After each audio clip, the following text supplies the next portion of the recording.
तीसरा जो हमने डिस्कस किया है वो है बाड़ा का सौंदर्यीकरण और पेडेस्ट्रियनाइजेशन बाड़े का। इस पे हमने 3-4 सुझाव दिए हैं। एक तो बाड़े में फर्श भी होना चाहिए और लॉन भी होना चाहिए, ताकि उसी से एक हरियाली से उसकी सुंदरता भी निकलती है। केवल सीमेंट कंक्रीट का जंगल नहीं बनना चाहिए, तो दोनों का एक समन्वय हो। हमने बट्टा भी दिया है कि कहाँ लॉन होना चाहिए और कहाँ फर्श होना चाहिए। आवागमन की सुविधा भी हो, वहाँ फर्श बने, बाकी जगह में लोगों को बैठने के लिए बेंचेस के साथ लॉन भी बने। उसी के साथ हमने ये भी निर्देश दिए हैं कि एक भी ओवरहेड इलेक्ट्रिकल वायर हमको वहाँ नहीं चाहिए। सारे ओवरहेड इलेक्ट्रिकल वायर अंडरग्राउंड होने चाहिए या साइड से चलने चाहिए, ताकि वो स्पेस, ये जो मकड़ी का जाल होता है इलेक्ट्रिकल वायर का, ये हट पाए। ऊर्जा मंत्री जी ने स्वयं निर्देश दिए हैं कि सारे इलेक्ट्रिफिकेशन जो वहाँ है वो अंडरग्राउंड या साइड में होना चाहिए। चौथा हमने कहा है कि जो खंबे, लाइट के खंबे हैं, वो जो ग्वालियर की प्राचीनता है उसे प्रकट होनी चाहिए। ये मॉडर्न खंबे जो बनते हैं प्लास्टिक बल्ब, प्लास्टिक हंडियों के साथ, ये नहीं होना चाहिए, पर पुराने स्टाइल के वहाँ खंबे बनने चाहिए। चौथा हमने कहा है कि एक एक बिल्डिंग की जो खूबी है बाड़े में, कोई भी बाड़ा या सेंट्रल स्क्वायर, मैं मानता हूँ कि विश्व में ऐसा नहीं है जहाँ इतने तरीके के आर्किटेक्चरल सिस्टम्स वहाँ प्रकट हो। उदाहरण के तौर पर विक्टोरिया मार्केट की आर्किटेक्चरल स्टाइल अलग है, जीपीओ की इलेक्ट्रिकल आर्किटेक्चरल स्टाइल अलग है, स्टेट बैंक ऑफ इंडिया की अलग है, टाउन हॉल की अलग है, गवर्नमेंट प्रेस की अलग है। तो इन सभी आर्किटेक्चरल स्टाइल्स का इतिहास एक बोर्ड पे लगाकर हर बिल्डिंग के सामने होना चाहिए, और उस बिल्डिंग का इतिहास भी रेखांकित होना चाहिए पत्थर पे लगाकर, क्योंकि हम लोग ग्वालियर के पत्थर के लिए जाने जाते हैं, तो पत्थर पे बनाकर वहाँ लिखा जाना चाहिए। और उसी के साथ एक मॉडर्न टेक्नोलॉजी, आधुनिक टेक्नोलॉजी के आधार पर, ताकि वो टच बटन कियोस्क दबाएगा पर्यटक या सैलानी, तब उसको वहाँ 2-2 मिनट का इतिहास भी वहाँ सुनाया जाए। इसी के साथ हमने ये भी कहा है कि ये कार्यक्रम आने वाले 8-9 महीनों में पूर्ण रूप से तैयार हो जाना चाहिए, ताकि इस भव्य बाड़े का लोकार्पण किया जाए। रात की लाइटिंग ऑलरेडी बहुत सुंदर हो चुकी है, पर अब दिन में भी वो सुंदरता दिखनी चाहिए।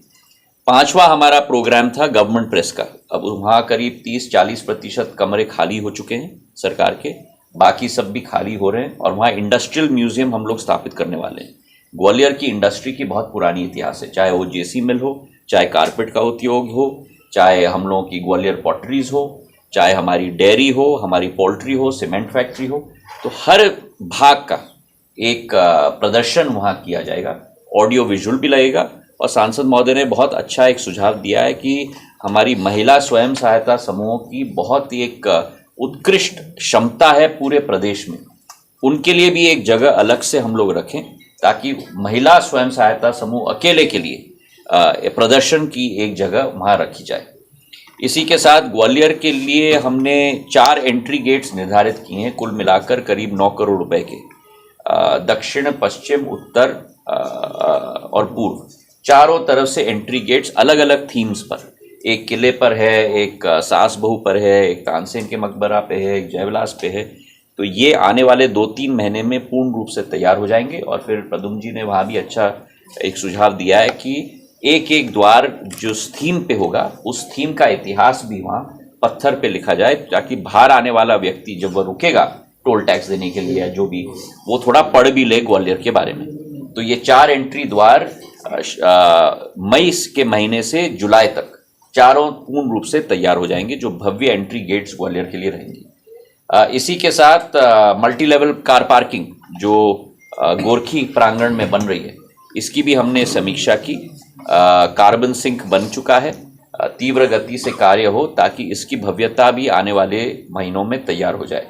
थीम रोड के बारे में आप और हम सुनते जा रहे हैं, कब थीम रोड बनेगी ये सुनिश्चित नहीं हो पाएगी। तो आज हम सब जनप्रतिनिधियों ने साथ में मिलके, हम चारों ने साथ में मिलके तारीख दे दी है 31 मई। 31 मई तक उसका लोकार्पण हम लोगों को करना है। और वहाँ सुझाव भी आए हैं कि प्राचीनता वैसे कैसे वहाँ कैसे दिखा जाए, लॉन कैसे लगे, तो ये सब कार्य संपन्न होकर 31 मई तक इसका लोकार्पण करना हमने सुनिश्चित किया है। रोड की जो कार्यक्रम है वो भी सांसद महोदय जी की अध्यक्षता में एक बार दोबारा हम लोग ड्राइंग बोर्ड पे जाके देखेंगे कि कैसे सांसद जी के नेतृत्व में प्रद्युम्न जी, भरत सिंह जी दोनों साथ में मिलके कौन से रोड्स को लेना है और कैसे हम इस योजना का पूर्ण लाभ ग्वालियर को दे पाएं। ग्वालियर की आखिरी बात कारपेट पार्क ग्वालियर के लिए स्वीकृत की गई थी 22 करोड़ रुपए की। 500 लूम्स वहाँ बनने वाले थे, उसमें से केवल 150 लूम बने हैं और वहाँ अभी वर्तमान में खाली केवल 6 लूम्स वहाँ कार्य कर रहे हैं। हमने सख्त निर्देश दिए कि सारे स्टेक होल्डर्स के साथ ये बैठक करें। अगले मेरे कार्यक्रम में सांसद महोदय, हमारे दोनों मंत्रीगण और मैं हमारे सारे कारपेट बुनकरों के साथ हम लोग मिलेंगे। किस तरीके से वहाँ उनको हमको स्थापित करना है ताकि कारपेट की बुनाई उस कारपेट पार्क में हो। जिस तरीके से चंदेरी में मैंने हैंडलूम पार्क बनाया था 240 का, एशिया का सबसे बड़ा हैंडलूम पार्क आज वर्तमान में चंदेरी में कार्यरत है, वैसे ये कारपेट पार्क ग्वालियर के लिए सफलतापूर्वक हम लोग क्रियान्वयन करें।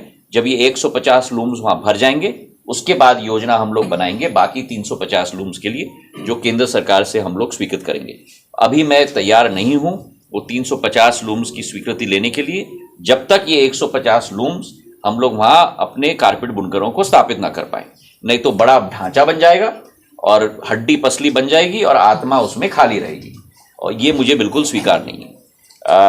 आखिरी बात हमने चर्चा की कि ये जियो साइंस म्यूजियम हम लोग बनाने जा रहे हैं विक्टोरिया मार्केट में। बहुत भव्य और सुंदर बनने जा रहा है। आने वाले 1-2 माह में पूर्ण रूप से तैयार हो जाएगा और केवल मध्य प्रदेश नहीं लेकिन राष्ट्र नहीं लेकिन विश्व भर की जियो साइंस टेक्नोलॉजी का यहाँ पूरा प्रस्ताव और प्रसारण किया जाएगा। और आने वाले दिनों में जैसे डिजिटल म्यूजियम चल रहा है ग्वालियर में, वैसे ही ये जियो साइंस म्यूजियम भी आने वाले दिनों में मुख्यमंत्री जी के साथ इसका लोकार्पण हम लोग करेंगे ताकि इसकी भव्यता और इसमें जो ज्ञान भी मिलेगी वो ग्वालियर के आमजन और आने वाले पर्यटकों को मिल पाए।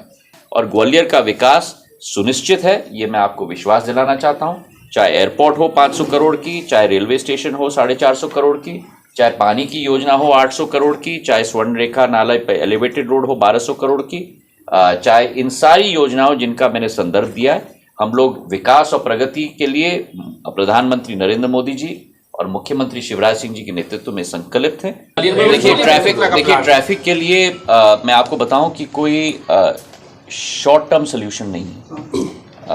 मैं स्पष्टवादी इंसान हूं, मैं नेता कम हूं हाँ, क्योंकि हम सब लोगों की आकांक्षाएं बढ़ी जा रही हैं। हर घर में अब दो स्कूटर आ गई हैं, 2 गाड़ियां आ गई हैं। मेले में बड़ी गाड़ी होती है 20,000 का हो गया 500 1550 करोड़ की बिक्री हुई है। इतिहास इस बार ये सब गाड़ियां रहेंगी सड़कों पे, ठीक है। आधी तो रहेगी। तो हमारी कोशिश ये है कि समाधान निकले तो आने वाले सदियों का समाधान निकले और वो समाधान निकलेगा आपका एलिवेटेड रोड के आधार पर। जब एलिवेटेड रोड बनेगा ग्वालियर शहर के लिए, जो 16.5 किलोमीटर 17 किलोमीटर का एलिवेटेड रोड बनेगा, जहाँ कई एग्जिट पॉइंट होंगे, कई एंट्री पॉइंट होंगे, तो अगर आपको शहर के एक कोने से दूसरे कोने जाना है तो आपको फिर शहर के अंदर गुजरने की ज़रूरत नहीं है, आप सीधा एलिवेटेड रोड रहोगे। तो उससे जो जितना जकड़ है आज शहर के अंदर, वो उसमें बहुत सारा समाधान हो जाएगा और बहुत चैन की सांस हमारे शहर की जनता भी पूर्ण रूप से ले पाएगी। थोड़ा हम लोगों को इंतज़ार करना पड़ेगा। उसी के साथ जो मल्टी लेवल कार पार्किंग हम लोग भाड़े में बना रहे हैं गोरखी में, उससे पार्किंग की जो आज खचाखच हो रहा है, पार्किंग की भी वो सुविधा बन जाएगी। तो अगले 6-8 महीने में आप देखोगे कि एक एक करके हमारी कोशिश रहेगी कि एलिवेटेड रोड का कुछ भाग आने वाले इस साल के अंत तक या अगले वर्ष के शुरुआत तक हम लोग उसका लोकार्पण भी हम लोग करें। तो तीव्र गति से कार्य चल रही है। मैं जानता हूँ कि हमारी आशाएं अभिलाषाएं बहुत हैं। मैं इतना ही आप लोगों को विश्वास दिलाना चाहता हूं कि थोड़ा सा और सब्र रख लो। अगले 1-2 साल में ग्वालियर का पूर्ण चित्र और काया हम लोग पलट के